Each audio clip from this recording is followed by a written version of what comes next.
시청자 여러분 안녕하십니까? 소통으로 정책을 만들어가는 제주 장성철TV 장성철입니다. 전국 민주노동조합 총연맹 민주노총이 14일째 파업을 이어가고 있습니다. 어제 6일은요 전국 총파업을 실제로 벌였고요.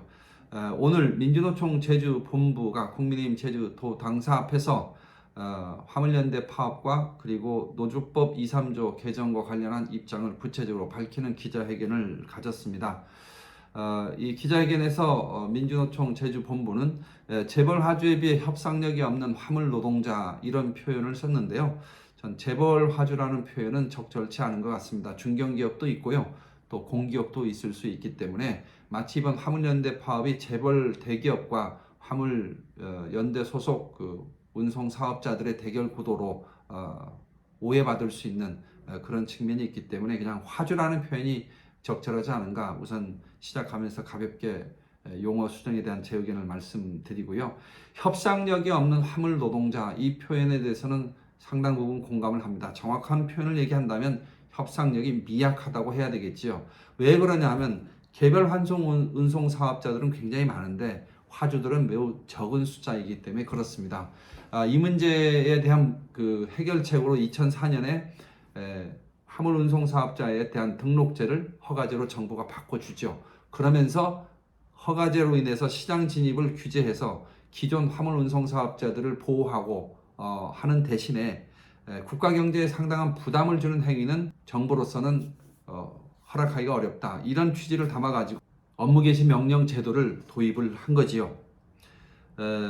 그런데 현재 이 상황에서 다시 안전운임제를 해버리면 개별 운송 사업자 허가제와 안전운임제가 결합이 되면 기존의 화물 운송 사업에 진입해 있는 화물 운송 개인 사업자들은 상당한 보호를 받을 수밖에 없고 그 보호는 결론적으로 노동시장에서 새로운 신규 진입이 거의 불가능해지는 그런 상황이 올 수 있고요. 두 번째는 그렇게 되다 보면 운송 사업자들 간에 보이지 않는 담합이 일어날 수밖에 없는 거 아니겠습니까? 사회 전체적으로 치러야 되는 비용이 너무 크기 때문에 선순환되는 그런 산업 생태계는 만들어지지 않을 것이다. 그래서 개별 화물 운송 사업자들의 과속 혹은 과적으로 인한 피해 이런 문제를 근본적으로 해결하려면 그리고 합리적인 선순환의 시스템 속에서 해결을 하려면 화물 운송 산업의 선진화 정책이 좀 필요하다고 생각합니다. 그것은 현재 화물 운송 기업이 알선 혹은 주선 이런 역할에 그치고 있는데요. 실질적인 직영 기업으로서의 화물 운송 기업이 성장하고 발전할 수 있는 그런 제도적인 토대 그리고 법률적인 어떤 규정 필요하다 그러면 정부가 보조금 같은 걸 통해서 지원도 하고요. 초기에는 경우에 따라서는 전 투자도 할 필요가 있다고 생각합니다. 그렇게 해서 화물 운송 산업이 제대로 성장을 하게 되면 기업이 성장을 하게 되면 현재 1인 개별 환송 운송 사업자들이 그런 기업에 속한 근로자로 경제 활동을 하는 그런 쪽으로 가는 것이 근본적인 해결 방향이 돼야 되지 않느냐. 그래서 안전운임제에 대해서 3년 정도 연장해서 그에 따른 효과를 다시 한번 재점검해보는 그런 노력은 필요하다고 생각은 하지만 근본적으로는 정부가 해야 될 역할은 산업이 제대로 돌아가게끔 하는 제도적 환경을 만드는 것이 중요하다고 생각하기 때문에 이에 대해서는 화물 운송 산업 선진화 정책에 대한 정책 토론 같은 걸 통해서 제대로 된 모델을 만드는 것이 우선이다. 이 말씀을 먼저 드리고 싶습니다. 두 번째는 노조법 개정인데요.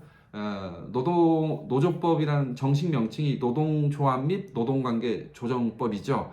이 법의 제2조의 사용자의 정의 확대, 그리고 노동쟁의 범위 확대, 그리고 손해배상 청구의 제한. 현재 이게 큰 세 가지 쟁점인데요. 하나하나 따져보겠습니다.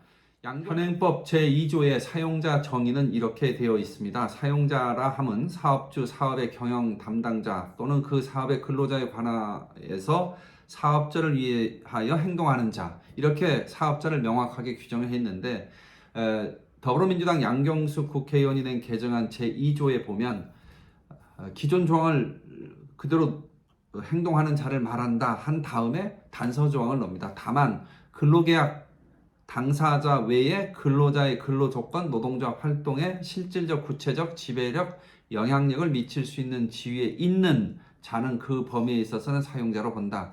그러니까 원청회사의 대표자가 하청 기업의 노동조합의 고용주 사용자가 되는 거죠. 단체 교섭을 요구하면 응해야 될 의무가 생기는 겁니다.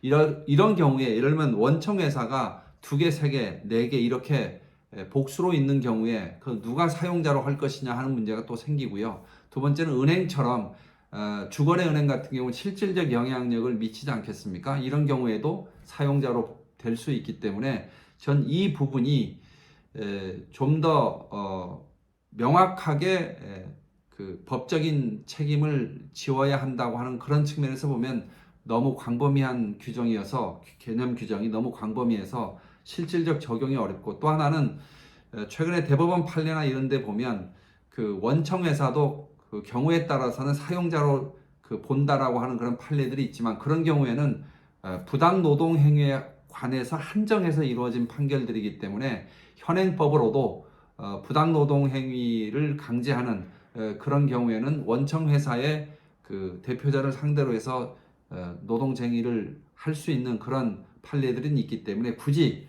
현행법을 고치는, 아까 말한 대로 근로조건에 관해서 그 영향력을 미칠 수 있는 원청 기업들을 전부 사용자로 보는 이 조항은 법률적 규정으로서는 너무 포괄적이고 너무 그 선을 넘었다, 이런 말씀을 드리겠어요. 두 번째는 노동쟁의 범위 확대와 관련된 겁니다. 노동쟁의와 관련해서 제2조는 노동쟁의라 함은 근로조건의 결정에 관한 주장의 불일치로 인해서 발생한 분쟁 상태, 이거를 노동쟁의라고 하고 있습니다. 근로조건의 결정이라는 표현을 쓴 것은 단체 교섭의 시기에 근로조건을 변경하고자 할 때 의견이 맞지 않아서 주장이 불일치해서 발생하는 분쟁 상태, 이런 걸 노동쟁의라고 하는데, 개정안은 어떻게 되어 있느냐? 노동쟁의라 함은 근로 조건에 관한 주장의 불일치, 이렇게 되어 있습니다. 근로 조건에 관한 주장의 불일치이기 때문에 당연히 근로 조건이 결정에 관한 주장의 불일치도 포함될 수밖에 없겠지요. 그런데 이제 근로 조건에 관한 내용은 뭐냐 하면 단체 협약이라든지 계약, 근로 계약이라든지 이런 계약 이미 그 확정된 그 규칙, 여기에 관련돼서 이것을 해석을 하거나 또 이것을 이행을 하는 과정에 의견이 다를 수 있지 않습니까? 이런 부분조차도 노동쟁의로 가져가겠다 하는 그런 뜻인데, 이런 부분은 사실은 그 법률적 구제 절차가 현재 사법적으로 충분히 되어 있거든요. 이건 민사 소송의 그 대상이 되는 경우가 대부분일 텐데, 이런 부분까지 노동쟁의의 대상이 돼버리면 그 상당한 그 수적 우위에 있는 노동조합의 그 힘을 활용을 하면 사용자가 번번이 법률적 쟁송을 하기도 전에 밀려버리는, 그래서 노사의 어떤 그 힘의 균형이 깨질 수밖에 없는 그런 위험이 있다는 것이 많은 분들의 지적입니다. 그래서 이 노동 조건의 결정을 노동 조건으로 고치는 이 부분은 너무 광범위한 또 노동쟁의 행위를 조장할 위험도 있고, 또 그러기 때문에 이 조항의 개정은 현행대로 두는 것이 오히려 더 맞다, 이런 말씀을 드립니다. 가장 크게 쟁점이 되는 게 손해배상 청구의 제한과 관련된 것인데요. 현행 제3조는 손해배상 청구의 제한을 이렇게 규정하고 있습니다. 이 법에 의한 단체 교섭 또는 쟁의 행위로 인해서 손해를 입은 경우에 사용자는 노동조합 또는 그 근로자에 대해서 그 배상을 청구할 수 없다. 그러니까 노동조합 및 노동관계 조정법에서 정한 그런 법의 테두리 내에서 노동쟁의가 이루어지고 그로 인해서 생긴 피해가 있다면 그 피해에 대해서는, 그 손해에 대해서는 근로자들에게 배상을 개인적으로 청구하는 것은 안 되고, 노동조합에서도 대해서도 당연히 청구하는 게 안 되는 거죠. 근데 더불어민주당 양경수 의원이 낸 개정안에 보면 그 손해배상 청구의 제한과 관련돼서 어떻게 돼 있느냐 하면 사용자는 단체 교섭이나 쟁의 행위 이거 외에요, 그 밖에 노동조합의 활동으로 인한 이게 들어갑니다. 다시 말하면 노동조합의 활동으로 인한 손해는 어떤 경우에도 사용자가 근로자에게 배상을 청구해서는 안 되고 노동조합에 대해서도 청구를 해서는 안 되고 이렇게 되어 있습니다.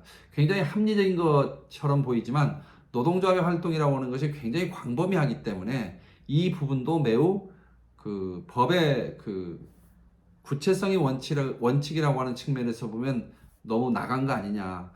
그런데 여기 단서 조항이 있습니다. 폭력이나 파괴 행위로 인해서 직접 발생한 손해에 대해서는 그러하지 아니하다. 노동조합의 활동이나 쟁의 행위나 단체 교섭도 어떤 경우에도 폭력이나 파괴 행위를 동반했을 경우에는 그로 인해서 생긴 손해에 대해서는 손해배상 청구를 할 수 있도록 그 양경숙 그 국회의원이 낸 개정안에도 그렇게 되어 있는데 문제는 2호입니다. 2호에 뭐라고 되어 있느냐? 제1항의 단서에도 불구하고 그건 뭐냐면 폭력이나 파괴 행위로 인해서 직접 발생한 손해에 대해서는 그러하지 아니하다. 에도 불구하고 이런 얘기죠. 그 행위가 노동조합의 결의에 따른 경우에는 노동조합의 임원 조합은 그 밖에 근로자에 대해서 손해배상 청구를 할 수 없다. 이렇게 되어 있습니다. 다시 말하면 노동조합이 공식적인 회의를 열어서 경우에 따라서는 폭력이나 파괴 행위를 하자고 결의해서 조합원들이 그에 따라서 했을 경우에는 그 조합원이나 근로자나 혹은 노동조합의 임원에 대해서는 개인적으로 손해배상 청구를 할 수 없고 여기 보면 노동조합이라는 표현은 빠졌는데 노동조합은 그 규정이 없기 때문에 노동조합을 상대로 해서는 그 쉽게 얘기하면 청구를 해라 이렇게 된 조항인데요. 여러분 임원이 빠지고요. 노동조합에서 조합원이 빠져버리고 근로자가 빠져버리면 손해배상 청구를 개인적으로 할 수 있는 경우에는 없는 것이고 노동조합만이 책임져라. 그러면 노동조합에 있는 자산을 이렇게 가압류하는 정도일 텐데 노동조합에서 만약에 자산이 없어버리면 사용자는 손해배상 청구 소송을 할 수 있는 당사자가 실질적으로 사라져버리고 그렇게 되는 경우에는 어떻게 되느냐? 사용자 입장에서 보면 재판 청구를 해서 재산을 보호할 수 있는 재판 청구권 이게 일종의 기본권인데 근본적으로 이건 훼손되는 거 아니냐 이런 주장을 경영자 측에서는 하고 있습니다. 저는 그 부분은 상당히 타당한 면이 있다 이렇게 보여지고요. 그 제3조 제2항의 내용을 자세히 들여다보면 1항과 2항을 잘 들여다보면 노동조합이 결정을 해서 노동조합의 계획에 의해서 노동조합 조합원들이 폭력이나 파괴 행위를 해가지고 회사에 손실을 끼쳤을 경우에도 그 손실에 대해서 손해배상 청구를 사용자가 할 수 없다고 한 이 조항은 폭력이나 파괴는 노동조합이 결정하면 다 용인되는 것이냐 이런 비판을 받을 수밖에 없지 않겠습니까? 폭력이나 파괴 행위를 통해서 노동조합이 얻고자 하는 이익을 가져갈 수 있다 이런 조항처럼 보이기 때문에 이 조항은 나가도 너무 나간 조항이다. 그리고 이런 조항을 더불어민주당이나 이재명 대표가 추진하겠다. 전 이것만으로도 더불어민주당이 공당의 자격을 전 상실했다. 이런 판단이 들고요. 민주노총이 주장하고 있는 제2조의 정의와 관련된 조항, 제3조 손해배상 청구의 제한과 관련된 조항은 법률적 타당성이 없기 때문에 파업의 명분이 될 수 없다 하는 말씀을 분명히 여러분께 다시 한번 드립니다. 화물연대 파업을 통해서 하고자 하는 안전운임제는 가능하면 물류산업 선진화 정책을 근거로 해서 실질적인 보호를 받을 수 있는 그런 방향으로 전 제도 개선이 이루어져야 된다 하는 그런 말씀을 드리면서 제 방송 마치겠습니다. 여러분 감사합니다.